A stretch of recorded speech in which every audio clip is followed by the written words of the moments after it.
Hello students. आज मैं आपको केमिकल इक्विलिब्रियम चैप्टर में जो रासायनिक क्रिया के दौरान जो साम्यावस्था स्थिरांक होता है उसकी गणना किस प्रकार से की जाती है और केपी और केसी के मध्य क्या संबंध है उसके बारे में पढ़ाऊंगी। तो जैसा कि आपको पता है कि पहले वाले वीडियो में हम ये कर चुके हैं कि जो रेट ऑफ फॉरवर्ड रिएक्शन है उसको K F A to the power N one और B to the power N two के द्वारा बताया जाता है। तो जहाँ ए और बी जो है वो रिएक्टेंट है और ए के एन वन मॉलिक्यूल्स पार्टिसिपेट कर रहे हैं और बी के एन टू मॉलिक्यूल पार्टिसिपेट कर रहे हैं। वहीं जो दूसरा है वो है के बी। के बी जो है बैकवर्ड रिएक्शन है। उस बैकवर्ड रिएक्शन को बताने के लिए जो रेट ऑफ रिएक्शन है that is equal to C to the power M one and D to the power M two. ये जो है अभिक्रिया है जो कि प्रतिप अभिक्रिया है। और जब रासायनिक साम्य स्थापित होगा तो दोनों का मान फॉरवर्ड रिएक्शन और बैकवर्ड रिएक्शन दोनों का मान समान हो जाएगा। तो उसे जो है इस प्रकार से बताया गया है। अब आते हैं कि जब दोनों का वेग समान है अर्थात के आर एफ और आर बी का समान है, इस इक्वेशन को यदि रखा जाए तो के फॉरवर्ड अपॉन के बैकवर्ड, ठीक है, is equal to C to the power M one D to the power M two, मतलब कि प्रोडक्ट की एक्टिव कंसंट्रेशन का मान अपॉन ए और बी की एक्टिव कंसंट्रेशन का मान या एक्टिविटी का मान या इफेक्टिव कंसंट्रेशन। तो इसको हमने के एफ अपॉन के बी जो रेशो है उसको बताया गया के सी से। तो के सी का मान जो है प्रोडक्ट अपॉन रिएक्टेंट के बराबर होता है।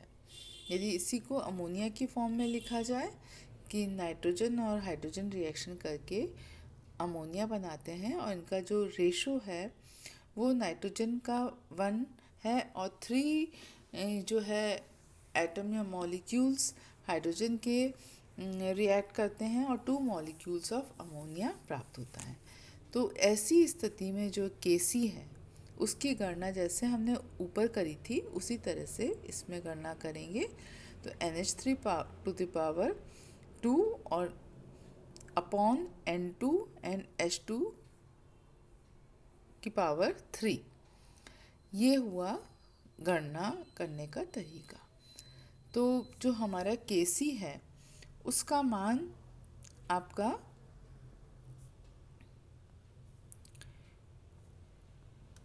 ये देखिए किसके बराबर आ गया, केसी या इक्विलिब्रियम कांस्टेंट का मान जो है C to the power M one and D to the power M two upon A to the power N one and B to the power N two के बराबर आ गया।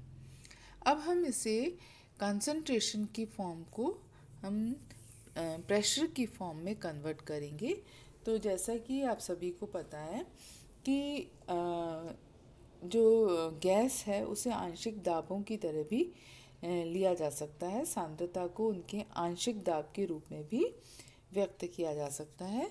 तो उसके लिए आदर्श गैस समीकरण के अनुसार P V is equal to N R T होता है, ठीक है। अब जब n अपॉन वी इसी इक्वेशन को यदि वापस से लिखेंगे तो हमारे पास में p is equal to N upon V R T आ जाएगा।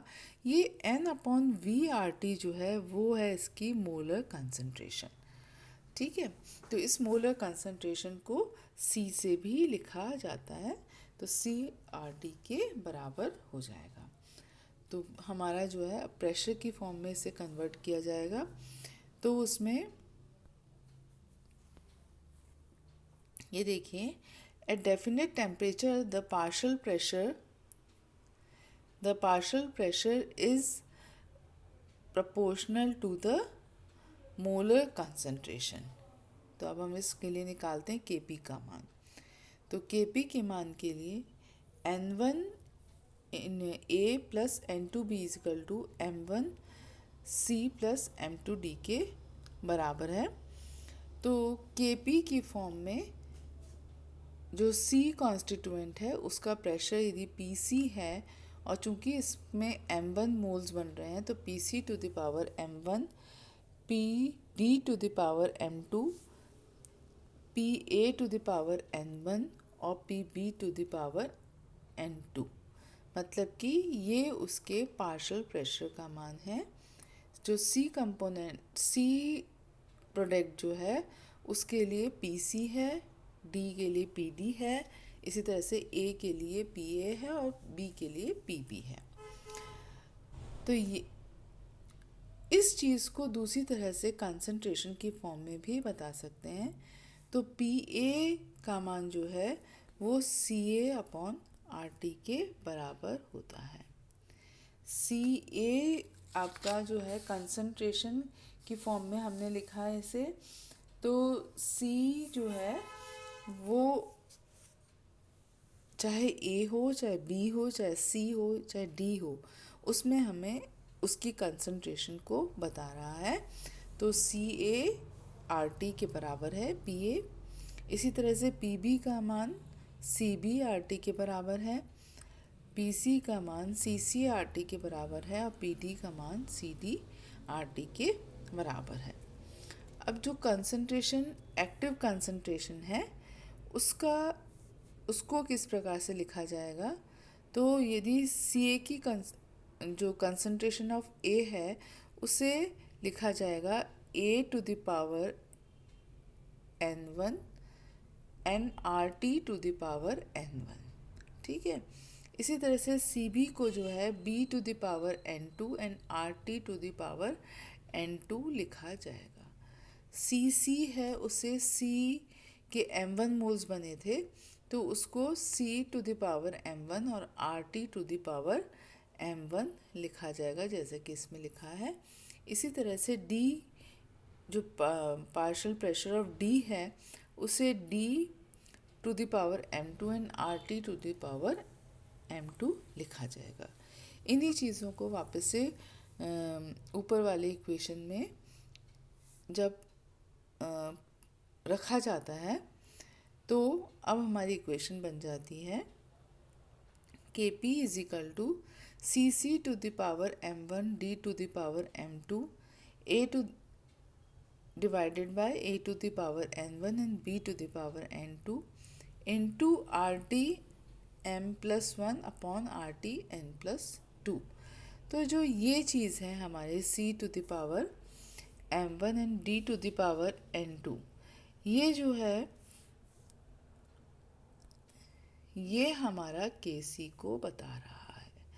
आपने इसमें Kc पहले निकाला था तो देखिए Kc का भी यही मान है, तो इसे जो है Kc से सब्स्टिट्यूट कर सकते हैं।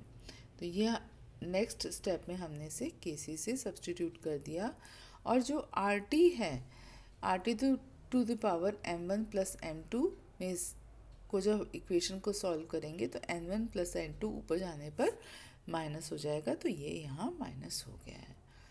अर्थात Kp is equal to Kc RT to the power delta N, जहाँ डेल्टा N जो है वो प्रोडक्ट के जो नंबर ऑफ मोल्स बन रहे हैं M1 और M2 माइनस रिएक्टेंट के जितने नंबर ऑफ मोल्स भाग ले रहे हैं उन दोनों के बराबर है।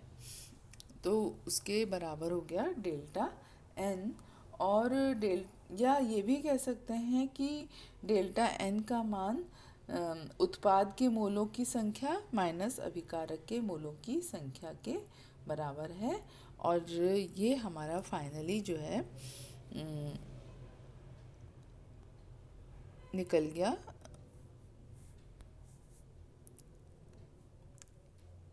Kp is equal to Kc RT to the power delta N। और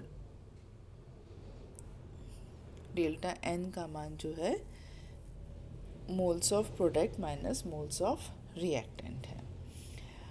अब ये तो एक बिल्कुल बेसिक इक्वेशन हो गई। डेल्टा N का मान भी जो है वो केसी की वैल्यू जो है उससे प्रभावित होगी। यदि डेल्टा एन मतलब कि जितने अभिकारक के अणुओं ने भाग लिया था उतने ही प्रोडक्ट के अणु बने हैं, तो डेल्टा एन का मान 0 हो जाएगा। ऐसी स्थिति में केपी का मान केसी के बराबर हो जाएगा।